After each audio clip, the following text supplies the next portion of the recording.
So this article here demonstrates a case or provides a case general for against the opposition towards food stamps. It doesn't cite any specific or plan that opposes food stamps. It's just a general editorial piece, opinion piece against the usual conservative view of food stamps. This article definitely is based on what I believe is Rawlsian thinking, which is that we need to provide more for the poor, the sort of not large scale, but at least a significant redistribution of wealth into a program that helps provide food for the poor, and it provides concrete evidence, economic case for food stamps and why it's a benefit. It benefits the economy. One, for example, is that food stamps increase consumer spending, which in turn, of course, increases economic growth.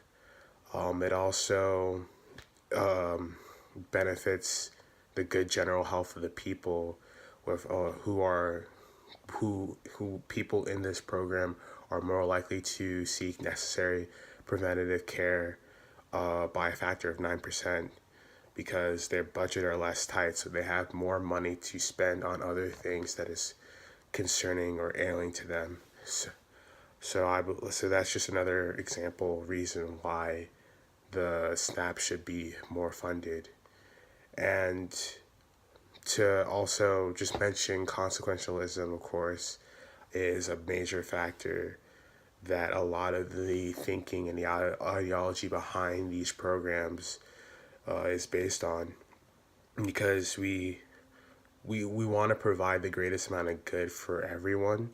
And while it may seem as if we're harming the majority by uplifting the lower 20% of the population into increased better state of life, we in turn just help the entire economy, and in turn help ourselves. So that would be an argument for consequentialism. And I would say that food stamps in general, that this argument will always trigger your care/harm foundations, as it always articles like these try to paint a picture or try to get you to think about people who are dependent on these stamps, and it really hits you emotionally. And that's why, like, it's always an obvious example of manipulation in that regard. But it's something that you would any normal person would feel when reading or listening to videos or articles on this subject. So thank you for listening. The Fairness Foundation is also a